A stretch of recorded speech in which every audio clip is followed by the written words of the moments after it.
Assalamu alaikum, dear students. So I am here with one another chapter of class 11th. This physics, that is work, power, energy. Work, power, energy. So this is very, what is it called? easiest unit, one of the easiest unit from this physics is concerned. तो अभी मैं कोशिश करूँगा इसके जो भी important questions बनने वाले हैं वो मैं इसी एक ही वीडियो में मैं ना वो ख़त्म करने की कोशिश करूँगा, ठीक है ना। तो इसका जो पहला इम्पोर्टेंट क्वेश्चन बनता है that's what, that's define work and its types, work and its types, ठीक है ना। तो वर्क एंड इट्स टाइप्स, तो इसका पहला क्वेश्चन बनता है, ठीक है। तो हम डिफाइन करते हैं पहले वर्क को, व्हाट्स वर्क, ठीक है ना। तो आपको पता ही है ऑलरेडी वर्क क्या है, व्हेनेवर, हाँ जी, whenever force acts on a body,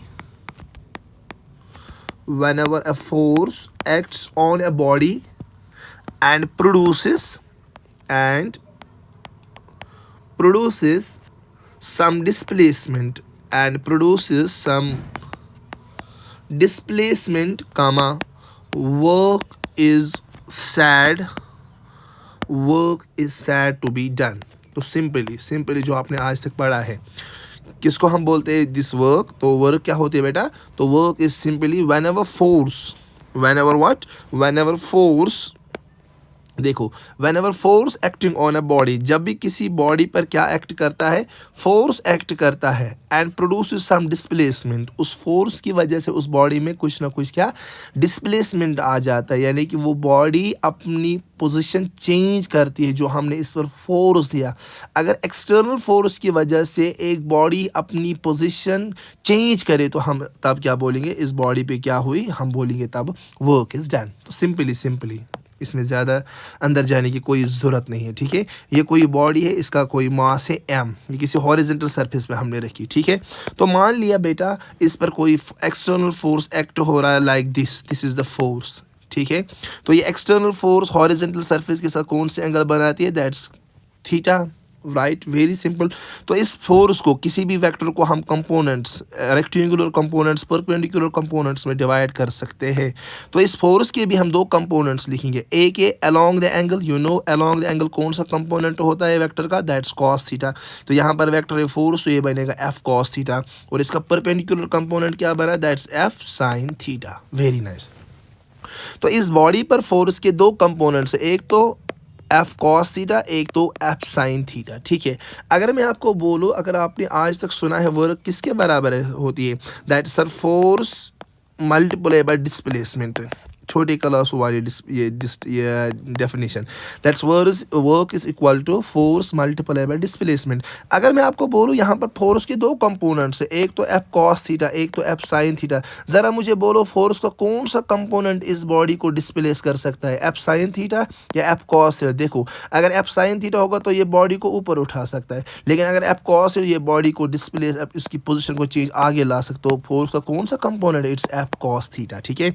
तो वर्क में हम क्या लिखेंगे, work is equal to force, तो यहाँ पर फोर्स का कौन सा कंपोनेंट है, that's F cos theta, multiple है क्या है, मल्टीपल है डिस्प्लेसमेंट, तो डिस्प्लेसमेंट को हम किससे रिप्रेजेंट करते हैं, दैट्स एस से। तो ये हमारे पास बनी वर्क की formula, that's F cos of theta S, जिसको हम ऐसे भी लिख सकते हैं F S cos of theta. तो बेटा ये हमारे पास बनी वर्क की क्या एक equation, that's F S cos of theta, ठीक है।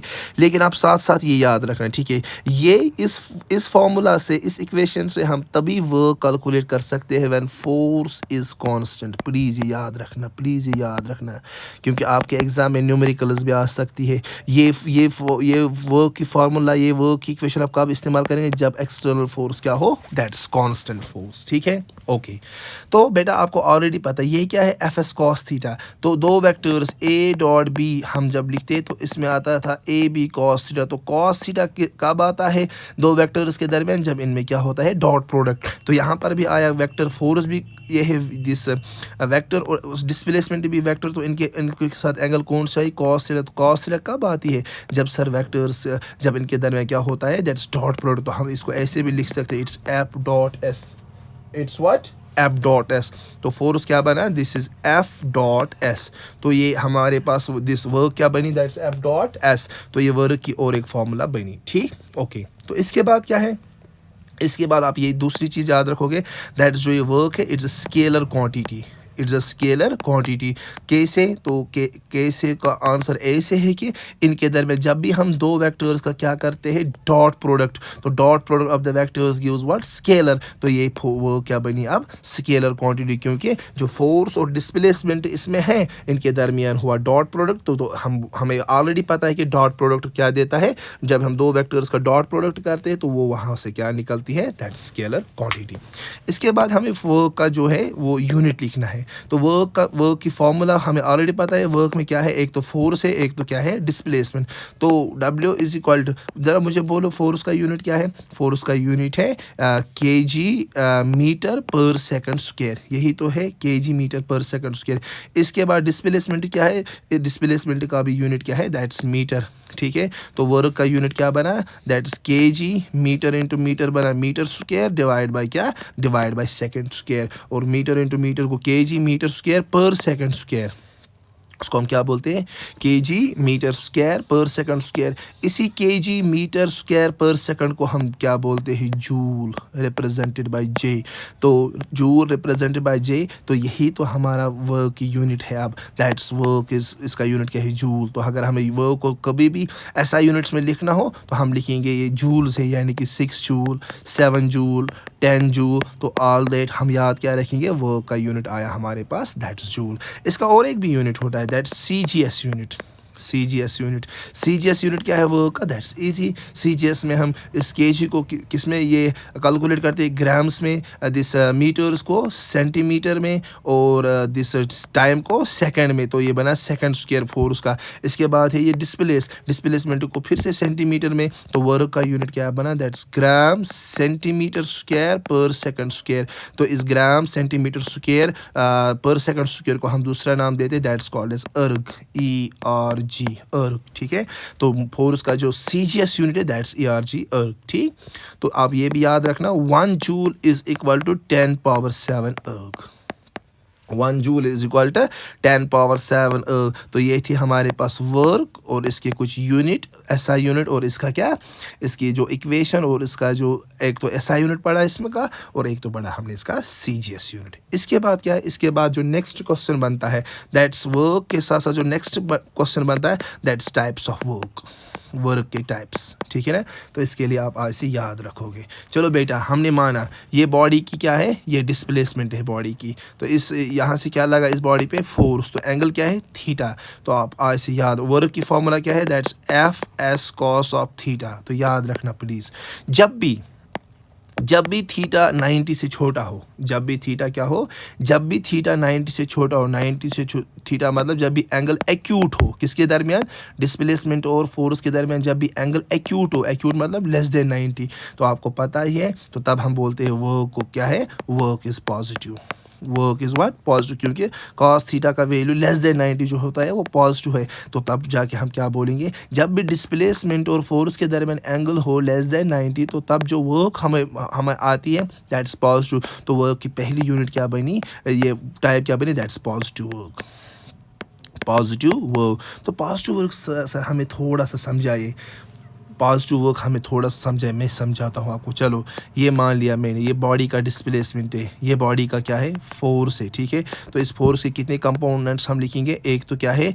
एक तो है बेटा, एक तो है क्या, that's F cos of theta. दूसरा क्या है, that's F sin of theta. तो वर्क किसकी वजह से होते हैं, cos ऑफ थीटा की वजह से। तो देखो यहाँ क्या है, यहाँ फोर्स है in the direction of displacement. तो हम यहाँ एंगल लेस देन 90 है, तो हम ये बात करेंगे, जब भी एंगल लेस देन 90 होते, इसमें क्या होता है, force is in the direction of displacement.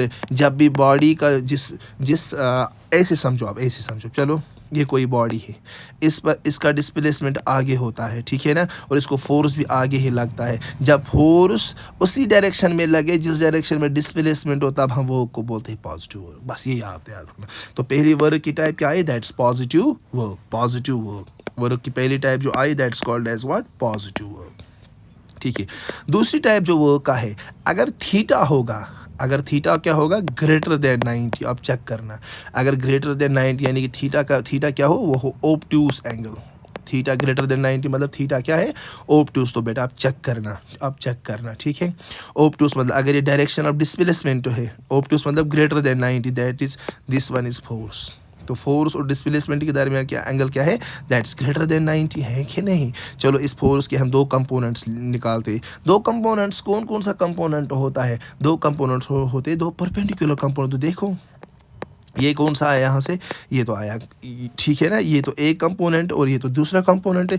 ये कंपोनेंट काम करने वाला ये वाला। तो अगर आप यहाँ से चेक करोगे, ये डिस्प्लेसमेंट इस डायरेक्शन में और इसका जो फोर्स है वो दूसरे डायरेक्शन में, तो यहाँ क्या बोलेंगे हम, यहाँ बोलेंगे हम बेटा, यहाँ फोर्स क्या है, फोर्स क्या है, फोर्स अपोजिस डिस्प्लेसमेंट, ऐसे भी हम बोल सकते हैं फोर्स अपोजिस डिस्प्लेसमेंट। क्यों सर, क्योंकि डिस्प्लेसमेंट आगे और फोर्स का कंपोनेंट लगता है पीछे। तो यहाँ क्या है, डिस्प्लेसमेंट आगे फोर्स पीछे, तो फोर्स अपोजिस डिस्प्लेसमेंट। जब भी फोर्स अपोज करे डिस्प्लेसमेंट को, तब हम वर्क को बोलते हैं, यहाँ वर्क होती है नेगेटिव, यहाँ क्या होती है, वर्क नेगेटिव। अगर ऐसे भी याद नहीं आ रहा, आप चेक करना, थीटा का value 90, cos of greater than 90, जब भी हम cos of angle greater than 90 calculate करते हैं तो वहाँ पर कॉस का वैल्यू आता है क्या, नेगेटिव। ऐसे याद रखो, ऐसे याद रखो, जैसे भी याद रखो, लेकिन ये याद रखो कि फोर्स की जो दूसरी टाइप है दैट्स नेगेटिव। नेगेटिव कब होता है, जब थीटा का वैल्यू ग्रेटर देन 90 होता है, जब फोर्स अपोज करे किसको, डिस्प्लेसमेंट को। और फोर्स की जो तीसरी टाइप है दैट्स दिस, ये तो डायरेक्शन ऑफ डिस्प्लेसमेंट है और ये डायरेक्शन ऑफ फोर्स, इनके दरमियान क्या आई एंगल, वो तो आई 90। तो यहाँ पर कंपोनेंट्स में हम रिजॉल्व नहीं करिए, तो ऑलरेडी क्या है, हम रेक्टेंगुलर कंपोनेंट्स में रिजॉल्व करिए, तो ऑलरेडी रेक्टेंगुलर है, परपेंडिकुलर है, तो यहाँ थीटा है क्या, 90। तो cos of theta cos of 90 क्या है, 0। तो वर्क किसके बराबर होता है, F S cos of theta 90, cos theta क्या है, कॉस 90, कॉस 90 क्या है, 0। तो वर्क क्या बनी, वर्क बनी जिगर मेरा 0। तो हमें क्या है, तो तीन टाइप्स ऑफ वर्क आए हमारे पास, एक है पॉजिटिव वर्क, एक क्या है, एक तो है पॉजिटिव वर्क, दूसरी क्या है, दूसरा है नेगेटिव वर्क, और तीसरा क्या है, तीसरा है जीरो वर्क। याद रखना, ठीक।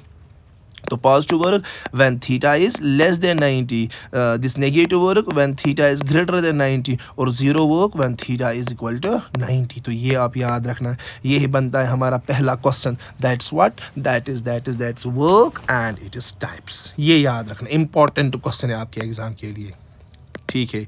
दूसरा क्वेश्चन जो इस इंपॉर्टेंट क्वेश्चन नहीं, ये आप दूसरी बात आप पहले याद रखना, ठीक है। तो वर्क हमने अभी बोला आपको, W is equal to force into displacement, ठीक है। लेकिन मैंने अभी बोला ये फॉर्मूला हम तब यूज़ करते हैं जब फोर्स हो कांस्टेंट, जब फोर्स क्या हो, कांस्टेंट। सर अगर फोर्स वेरिएबल हो तो तब हम वर्क के लिए कौन सी फॉर्मूला यूज़ करेंगे, वर्क कैलकुलेट कैसे करें। तो याद रखना, work done by variable force, जब फोर्स क्या हो, variable force, work done by variable force, ठीक है। तब वर्क किसके बराबर होती है, जब फोर्स क्या हो, वेरिएबल। तो याद रखो बेटा, तो बेटा नज़र रखना, work done by this variable force. तो देखो आप, work done by variable force, तो वेरिएबल फोर्स क्या होता है, कैसे। चलो मान लिया मैंने ये कोई वॉल वगैरह है, ठीक है, ठीक है। इसके साथ मैंने एक स्प्रिंग अटैच की, आप या नज़र रखना, अच्छे से नज़र रखना, कोई स्प्रिंग मैंने अटैच की, और इस स्प्रिंग के साथ यहाँ मैंने कोई मास रखा है m, ये तो नॉर्मल पोजीशन है, ठीक है बेटा, यस। चलो बेटा इस मास पर मैंने कोई एक्सटर्नल फोर्स दिया, इसको मैंने एक्सटेंड किया, खींचा इस ओर, ये तो एक एक्सटर्नल फोर्स है, F एक्सटर्नल, ठीक। ज़रा मुझे बोलो, जो ही हम इस मास को खींचेंगे यहाँ की ओर, तो यहाँ क्या डेवलप होगा, सर यहाँ तो रेस्टोरिंग फोर्स डेवलप होगा।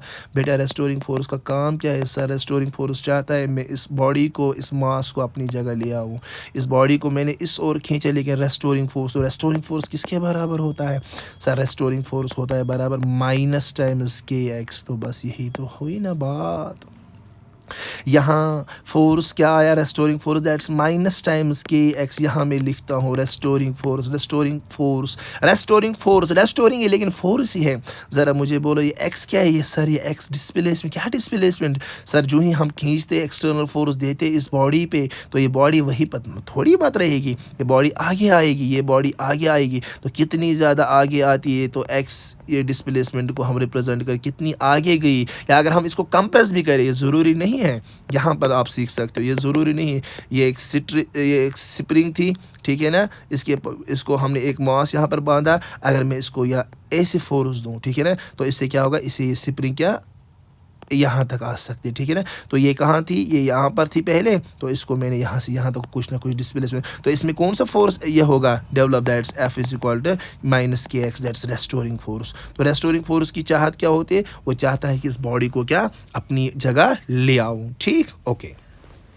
अच्छा ठीक, ये एक्स क्या है, डिस्प्लेसमेंट, यानी कि जो ही हमने फोर्स बॉडी पर दिया, चाहे एक्सटेंड किया चाहे कंप्रेस किया, लेकिन फोर्स दिया तो बॉडी अपनी जगह नहीं रहती है, वो तो कंप्रेस होता है यहाँ, या अगर एक्सटेंड किया तो अगर बॉडी इस पॉइंट पर थी तो इसको हमने एक्सटर्नल फोर्स, इसको हमने खींचा तो ये बॉडी यहाँ तक पहुँची, तो कितना खींचा उस कितने को हम बोलते हैं एक्स, तो एक्स वेरिएबल है, ज़्यादा खींचेंगे तो एक्स ज़्यादा, कम खींचेंगे तो एक्स कम, तो लेकिन रेस्टोरिंग फोर्स किसके बराबर है, that's is equal to minus times K X. तो ये रेस्टोरिंग फोर्स जो है ये डिपेंड करता है किस पे, एक्स पे, अगर एक्स ज़्यादा हुआ तो रेस्टोरिंग फोर्स ज़्यादा, अगर एक्स कम हुआ तो रेस्टोरिंग फोर्स कम, तो फोर्स किस पे डिपेंड है, एक्स पे। एक्स क्या करता है, एक्स चेंज होता है, वेरी होता है, यहाँ से फोर्स भी फिर वेरी होगा, एक्स ज़्यादा फोर्स ज़्यादा, एक्स कम फोर्स कम, तो एक्स चेंज होता है, तो ऐसे फोर्स को हम बोलते हैं वेरिएबल फोर्स, ठीक है ना। तो हम क्या बोलेंगे, जो एक्स की इट्स विद दिस एक्स की वजह से क्या होता है,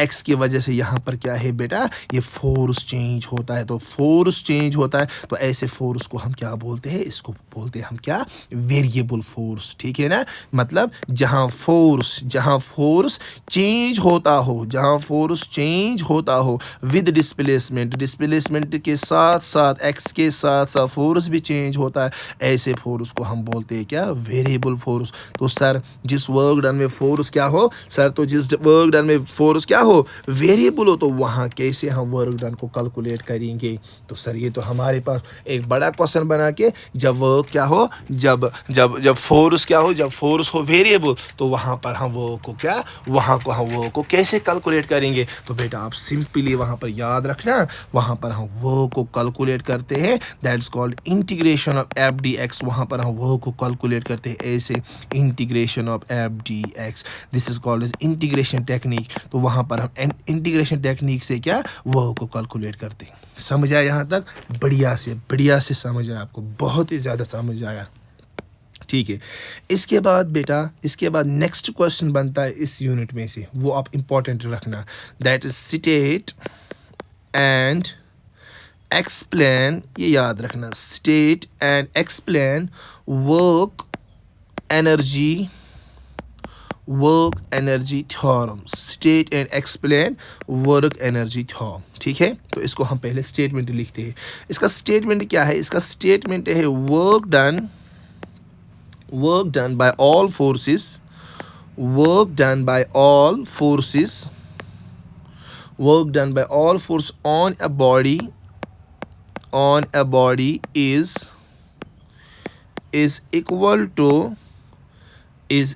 to change, work done by all the force on a body is equal to change in its kinetic energy, ठीक है।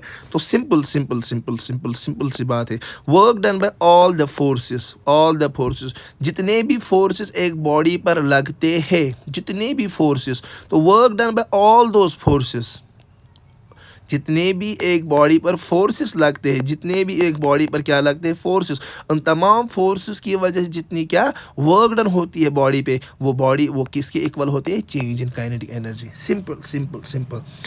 ज़रा देखो बॉडी पर कौन कौन सा फोर्स लगता है, वो तो आपको ऑलरेडी पढ़ा होगा अपने क्लासरूम में। बॉडी पर लगता है क्या, that we called as work done by conservative force, ठीक है ना, work done by non conservative force, non conservative force लगा बॉडी पे तो हम बोलेंगे वहाँ पर वर्क हुई, that's work done by conservative force, work done by non conservative force, या work done by any external agent.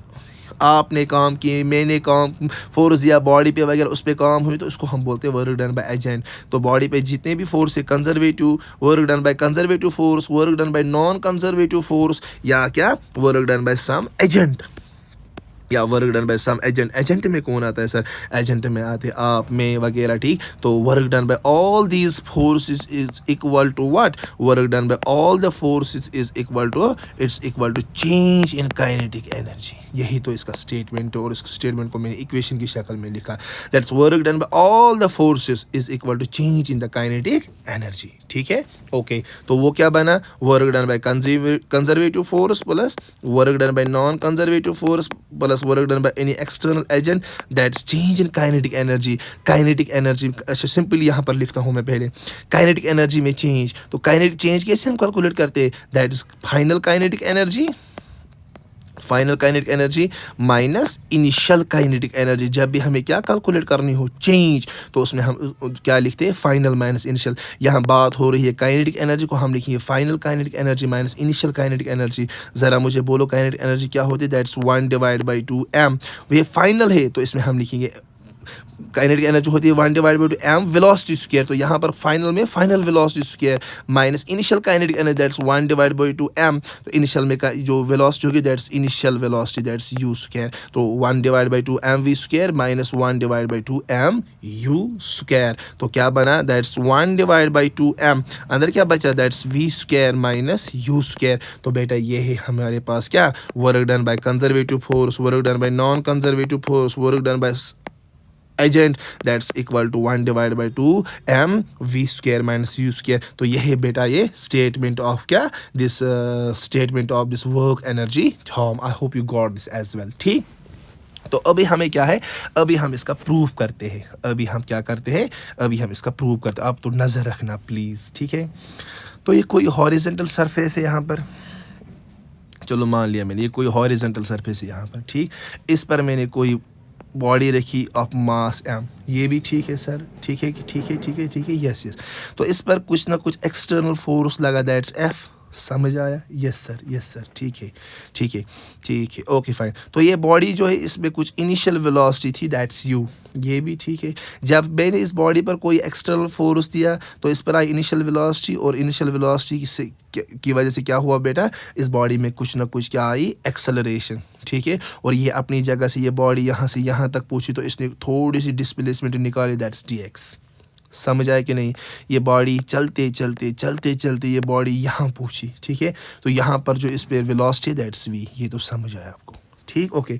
तो छोटी सी जो इसने डिस्प्लेसमेंट की, दैट्स व्हाट? dx। मतलब वो इसने कितना काम किया सर? छोटा सा डिस्प्लेसमेंट, तो छोटा सा काम, तो छोटा सा काम हम लिखते हैं d से। तो छोटा सा काम एक वर्क किसके बराबर होता है sir? That's equal to force into displacement. तो व्हाट इज डिस्प्लेसमेंट है यार सर? तो डिस्प्लेसमेंट थोड़ा सा हुआ dx, तो f dx, और क्या होता है? cos ऑफ थीटा, ठीक है। तो थोड़ी सी जो वर्क यहाँ पर है that's f dx cos of theta, है कि नहीं? तो आप ये भी याद रखो, देखो फोर्स भी इसी डायरेक्शन में, देखो देखो देखो, फोर्स भी इसी डायरेक्शन में, डिस्प्लेसमेंट भी इसी डायरेक्शन में। तो एंगल क्या है? तो सर हियर तो थीटा 0 है। जब थीटा 0 तो cos ऑफ थीटा यानी cos ऑफ 0 क्या होता है? 1। तो dw किसके बराबर बनेगा? ये बनेगा सर बराबर f dx cos theta cos 0 तो 1। तो हमारे पास जो यहाँ छोटी सी वर्क हुई that's what? f dx, that's what? f dx। But हमें ऑलरेडी पता है, नज़र रखना, but we know f is equal to ma, but we know f is equal to ma। तो क्या बना फिर dw? तो dw बना ये वाला, ये क्या बना? dw is equal to f की जगह क्या लिखेंगे हम? ma। तो अंदर क्या बचा? dx। ये भी समझ है आपको?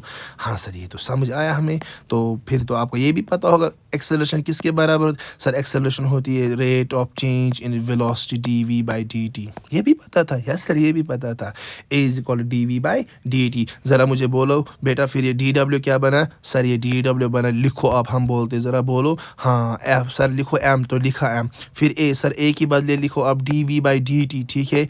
तो बाहर क्या है? बाहर है सर dx। हाँ हाँ हाँ बिल्कुल बेटा आपने ठीक बोला। बोला, ठीक है। ज़रा देखो तो ये क्या है यहाँ पर, ये तो बचा यहाँ से आ जा फिर, हाँ ये तो है डी डब्ल्यू किसके बराबर है, इज़ इक्वल टू एम। मैं इसको ऐसे भी लिख सकता हूँ, can I right it like this, कैसे सर, मैं लिख सकता हूँ इसको डी वी को डी एक्स को पहले लाता हूँ, डी टी तो वही है और डी वी को यहाँ पर रखता हूँ। हाँ सर रख सकते हैं, इसमें क्या है, शफल किया तो शफल कर सकते हैं हम। तो D W is equal to M. तो बेटा what's this X, sir X तो डिस्प्लेसमेंट थे, तो बेटा displacement rate of change of displacement with respect time वो क्या होता है सर, डिस्प्लेसमेंट पर यूनिट टाइम तो वेलोसिटी होता है। हाँ लिख सकता हूँ फिर, हाँ लिखो सर। तो ये यहाँ पर क्या बचा, ये बचा वी, तो बाहर क्या है, दैट्स डी वी, ठीक है ना। तो बेटा मैं आपको बोलूँ मैं टोटल वर्क कैलकुलेट करूँ, कर सकता हूँ, yes sir, total work done, total work done. Sir क्या मतलब टोटल वर्क, हमें समझो पहले क्या मतलब। बेटा मतलब ये कि ये बॉडी पहले यहाँ पर थी, तो यहाँ से ये बॉडी यहाँ तक पहुँची, तो बॉडी ने यहाँ से यहाँ तक ना जो पूरी टोटल वर्क है उसको हम बोलते हैं क्या, टोटल वर्क डन। अभी आया समझ, यस सर। तो कैसे कैलकुलेट करते हैं टोटल वर्क, हम किस मेथड से करते हैं, तो इंटीग्रेशन मेथड से। तो हम एबो इक्वेशन जो ये वाली इक्वेशन, ये वाली इसको मैं स्टार नाम रखता हूँ, ये इंटीग्रेट करेंगे इसको both sides, integrate both sides. तो ये क्या बनेगा, ये बनेगा सर डी डब्ल्यू लिखो और इंटीग्रेशन करो इसको, ये क्या बनेगा, इंटीग्रेशन लिखो sir M V D V लिखो सर, हम बोलते हैं आपको, हाँ अब बोलते जाओ, मैं लिख रहा हूँ यहाँ से, गुड। हाँ जी, अच्छा ठीक है, ये body M V D V इसको कुछ ना कुछ लोअर लिमिट अपर लिमिट तो होगा। हाँ सर बॉडी की पहली इनिशियल वेलोसिटी वी, क्योंकि यहाँ पर चेंज क्या हो रही है, क्वांटिटी दैट्स वेलोसिटी। तो वेलोसिटी इनिशियल वेलोसिटी क्या थी बॉडी की, यू, तो यू तो कहाँ पहुँची फाइनल में, वी। तो यहाँ से यहाँ तक हम सर इसको इंटीग्रेट कर सकते, ठीक है। यहाँ से क्या integration of less small work it's total work that's W, ठीक है ना। तो यहाँ से एम कॉन्स्टेंट बाहर आया, अंदर क्या बचा, दैट्स वी डी वी, और क्या लिमिट से यू और वी। हाँ बेटा आप सब कुछ ठीक बोल रहे हो, yes. W is equal to M, ये क्या बचा, what is integration of V D V, ये तो आपको पता ही है। पावर क्या है, पावर है वी का 1, तो पावर बढ़ता है 1, इसको +1 और नीचे भी 1 +1, ऐसे होते हैं ना इंटीग्रेशन, यस सर ऐसी होती है। तो ये क्या बचा, v पावर 2 डिवाइड बाई 2, और क्या है, और है लोअर लिमिट और है अपर लिमिट, ठीक है। हाँ जी। तो w is equal to m, और m बाहर क्या है, 2 भी हम बाहर लिखते हैं, इसको हम यहाँ पर लिखता हूँ मैं 1 डिवाइड बाई 2 लिख सकता हूँ, यस। इसके बाद हम लिमिट्स यूज़ करेंगे, पहले कौन सा लिमिट, अपर लिमिट। तो अपर लिमिट क्या है, v, तो v ही है, तो v square minus lower limit क्या है, u, और क्या है इसके साथ स्क्वायर, तो m v square minus u square.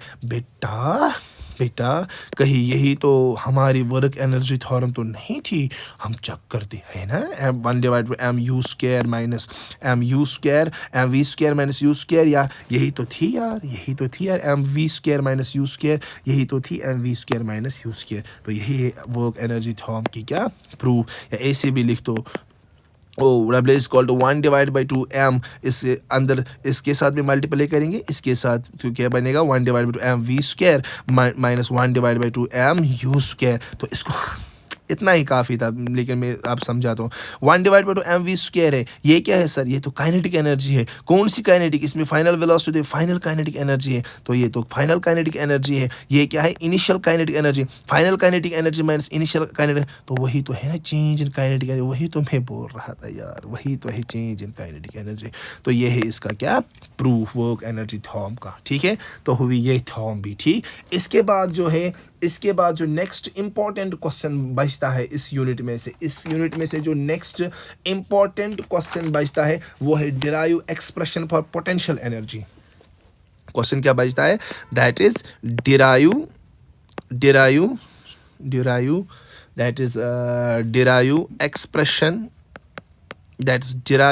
Expression for potential energy in stretched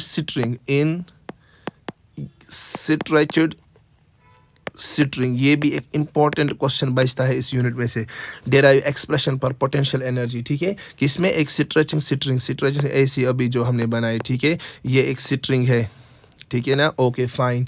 तो इसमें हमने कोई मास यहाँ पर रखा है, मास m, ठीक है, ओके फाइन। तो इस स्ट्रिंग पर जब हम एक्सटर्नल फोर्स देंगे, ये F एक्सटर्नल, ज़रा इसमें क्या होगा सर, इसमें होगा restoring force develop, that's F restoring F external जो ही हमने दिया, तो इस पर कौन सा फोर्स हुआ, एफ रेस्टोरिंग। तो बेटा वो एफ रेस्टोरिंग फोर्स किसके बराबर, that's minus times K x. इसी को हम बोलते हैं ना शायद Hooke's law, yes sir Hooke's law, ठीक है ना, हुक्स लॉ इसी को बोलते। तो हमने इस स्ट्रिंग को थोड़ा सा स्ट्रेच किया और ये मास यहाँ तक पहुँचा, स्ट्रिंग को ऐसे क्या किया हमने, इस स्ट्रिंग को हमने जो ही क्या एक्सटेंड किया, एक्सटर्नल फोर्स दिया, ठीक है। तो हम हमें क्या करना है, एक्सप्रेशन करनी है हमें डिराइव फॉर पोटेंशियल एनर्जी। बेटा आप याद रखो, हमें विदाउट एक्सेलरेशन, अगर हमें इसको क्या विदाउट एक्सेलरेशन, अगर हमें इस स्ट्रिंग को, इस मास को आगे लेना है विदाउट एक्सेलरेशन, तो हमें क्या करना है सर, हमें कुछ नहीं करना है। जो अप्लाइड फोर्स है, जो ये अप्लाइड फोर्स है, जो एक्सटर्नल फोर्स है, ठीक है ना, इस एक्सटर्नल फोर्स को बैलेंस करना है हमें किसी रेस्टोरिंग फोर्स से। जब हम एक्सटर्नल फोर्स को, ये बॉडी है, जब हम इस पर एक्सटर्नल फोर्स और ये रेस्टोरिंग फोर्स बैलेंस होगा, तब जाके ये बॉडी आगे जाएगी विदाउट एक्सेलरेशन। अगर इनमें से कोई भी एक्सटर्नल ज़्यादा हुआ रेस्टोरिंग कम, या रेस्टोरिंग ज़्यादा हुआ एक्सटर्नल कम, तो तब बॉडी में एक्सेलरेशन आएगी। लेकिन अगर हमें विदाउट एक्सेलरेशन, अगर हमें विदाउट एक्सेलरेशन इस मास को क्या करना है, मूव, तो हमें क्या करना है सर, अभी हमें समझ आया क्या, वो ये कि एफ एक्सटर्नल या एफ अप्लाइड फोर्स, ठीक है ना, इसको हमें किसके बराबर करना है, रेस्टोरिंग फोर्स के बराबर, यानी कि रेस्टोरिंग फोर्स के एक्स के बराबर। समझ आया, तभी ये क्या बॉडी आगे जाएगी विदाउट व्हाट, विदाउट एक्सेलरेशन। समझ आया कि नहीं, समझ आया, ठीक है। अच्छा ठीक, यहाँ जो अप्लाइड फोर्स है ये वेरिएबल है कि नहीं, हाँ हाँ सर ये वेरिएबल बना, क्यों, ये एक्स पर डिपेंड है, जितना एक्स ज़्यादा, हाँ ये तो समझ आया सर। सिंस अगर आप याद रखो, सिंस फोर्स क्या है यहाँ पर सर, फोर्स तो यहाँ पर है, force is variable, since force is what, since force is variable. तो वेरिएबल फोर्स में हम वर्क को कैसे कैलकुलेट करते हैं सर, इंटीग्रेशन मेथड से, कैसे, that's F D X, integration of F D X, ठीक है। तो W is equal to integration of F, ये एफ क्या है, अप्लाइड फोर्स। तो ये अल्लाह जल्ल शानुहु ज़ुल जलाल, वेट करता हूँ। ओके बेटा, तो अल्हम्दुलिल्लाह नमाज भी हुई, अजान भी हुई, उम्मीद करता हूँ कि आपने भी नमाज पढ़ी होगी इंशाअल्लाह, ठीक है। तो हम पूछे W is called integration of F D x, W is called integration of what, it's F D X, ठीक, क्योंकि फोर्स क्या है यहाँ पर, वेरिएबल, और वेरिएबल फोर्स में हम वर्क को कैसे कैलकुलेट करते हैं, दैट्स व्हाट, इंटीग्रेशन टेक्निक, ठीक है ना। तो एफ किसके बराबर है, ये तो अप्लाइड है, हाँ ये तो अप्लाइड है। तो एफ किसके बराबर है, दैट्स एफ के बराबर हम किसके बराबर लिखते हैं, दैट्स के एक्स, और क्या है ये, डी एक्स, ठीक, ओके फाइन। अच्छा ठीक, बॉडी की पहली जो इसकी ना, वो पहले अपनी नॉर्मल पोजीशन पे, तो कुछ भी डिस्प्लेसमेंट बॉडी नहीं हुई थी। लेकिन जो ही हमने बॉडी को एक्सटर्नल फोर्स दिया, तो बॉडी कितनी डिस्प्लेस हुई सर, ये डिस्प्लेसमेंट हुई कुछ एक्स, ठीक है ना।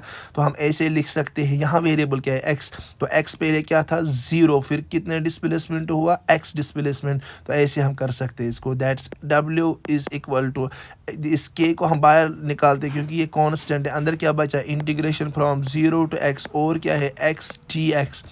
अभी आपने इंटीग्रेशन किया, x का पावर क्या है, 1, तो पावर बढ़ेगा 1, और डिनोमिनेटर भी वही आएगा फिर। तो W इज इक्वल टू के, x का पावर क्या है 1, तो इसका इंटीग्रेशन क्या आएगा, x स्क्वायर, और क्या है नीचे डिवाइड बाई 2, और क्या है, और है लिमिट्स क्या है, लोअर लिमिट 0 और अपर लिमिट x। तो इसको हम ऐसे भी लिख सकते हैं, 1/2 को हम बाहर निकालेंगे, ये आएगा के, पहले करेंगे कौन सा, पहले करेंगे अपर लिमिट, दैट्स x का अपर लिमिट, तो x है तो x square, minus lower limit तो 0 है तो 0 स्क्वायर। तो ये ओवरऑल क्या बना, दैट्स 1/2 के, तो अंदर क्या बचा, x स्क्वायर, क्योंकि 0 स्क्वायर तो 0 है। तो ये है बेटा हमारे पास क्या, ये है हमारे पास पोटेंशियल एनर्जी की क्या, पोटेंशियल एनर्जी की एक्सप्रेशन, दैट्स 1/2 के एक्स स्क्वायर। तो हुआ ये क्वेश्चन भी सॉल्व। इसके बाद आ सकता है और एक चीज़, दैट्स एक न्यूमेरिकल।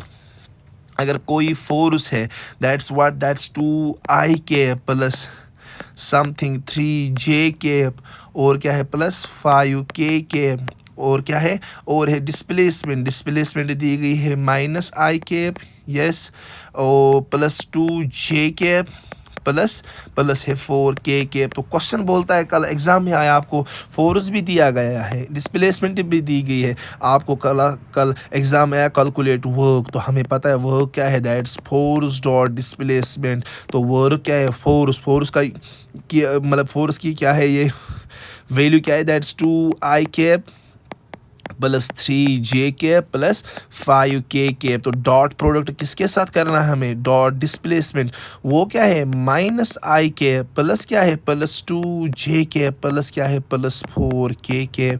तो इन दो दरमियान के हम क्या करेंगे, डॉट प्रोडक्ट। आपको ऑलरेडी पता है डॉट का मतलब सेम का सेम के साथ होता है, सिंपली दैट्स 2i। तो इसको i के ही साथ होगा यहाँ पे, सिंपली आप ये फिलहाल ये याद रखना, आई को आई के ही साथ होगा। तो 2 और 1, 2 1 2 और क्या है minus I dot I is 1। इसी तरह जे को जे के साथ, इसी तरह क्या, इसी तरह जे को जे के साथ, तो ये 3j और वहाँ 2j, ठीक है ना। तो 3 2 क्या हुआ 6j और j क्या हुआ 1, तो लिखना ज़रूरी नहीं है। फिर k को k के साथ 5 4 क्या बना 20, ये 5 है यहाँ पर, ये 4 है, तो 5 4 20, k डॉट k हुआ 1।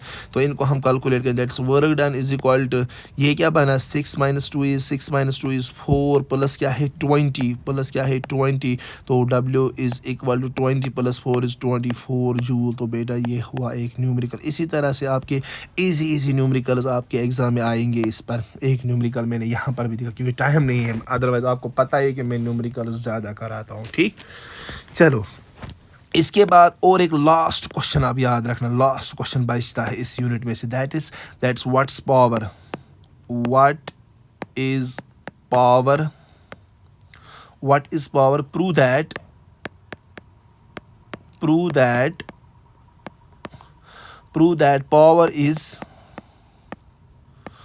that power is dot product। बेटा मुझे नहीं लग रहा इससे अच्छा कोई करवा सकता है। फिर prove that power is dot product of force and velocity। हाँ, एक तो हमें पावर को डिफाइन करना है,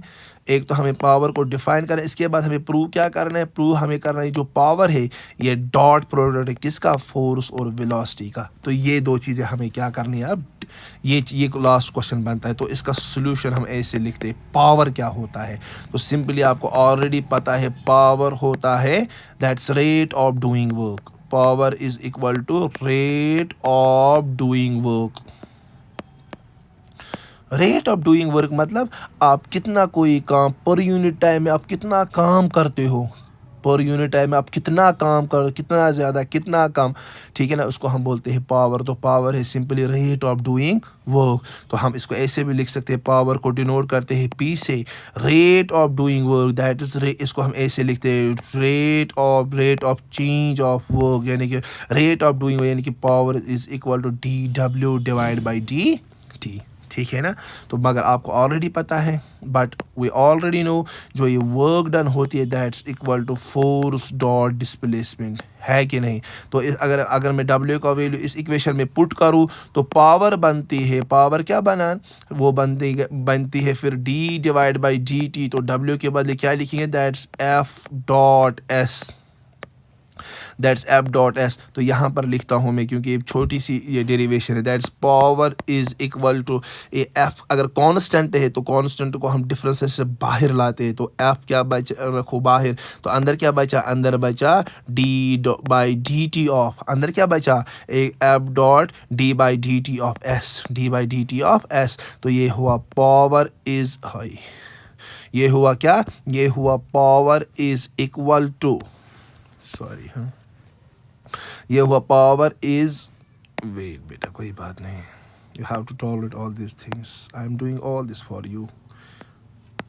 तो पावर किसके बराबर है, तो power is equal to force dot what is rate of change of displacement, this ऐसे डिस्प्लेस, तो rate of change of displacement का चेंज को क्या बोलते हैं, उसको हम बोलते हैं सर वेलोसिटी। तो बना क्या, power is equal to force dot velocity, शायद यही था ना डॉट प्रोडक्ट, यही हमें डिराइव करना, power is equal to it is the dot product of force and velocity. तो बेटा ये था आपका लास्ट क्वेश्चन और ये भी आपने सॉल्व किया। अच्छा ये डॉट प्रोडक्ट है तो पावर को हम ऐसे भी लिख सकते हैं ना, डॉट प्रोडक्ट के साथ कौन सा साइन रखते हैं, कॉस, नहीं सर कॉस, तो हम इसको ऐसे भी लिखते हैं FV कॉस ऑफ थीटा, तो ऐसे भी रख सकते हैं। I hope you are now able to solve all these question.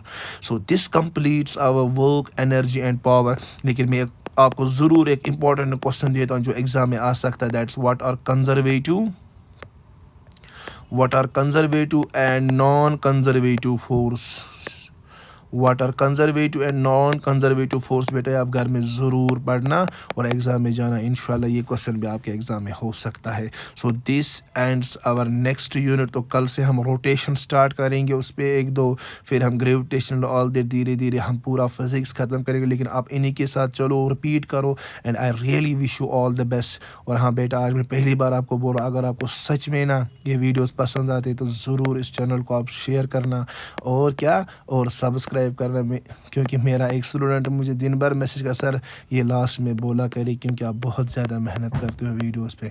चलो मैंने आज पहली बार आपको बोला कि इसको शेयर करना और सब्सक्राइब करना ना भूलिए, और जोक में बेल आइकन ज़रूर दबाना। Take care.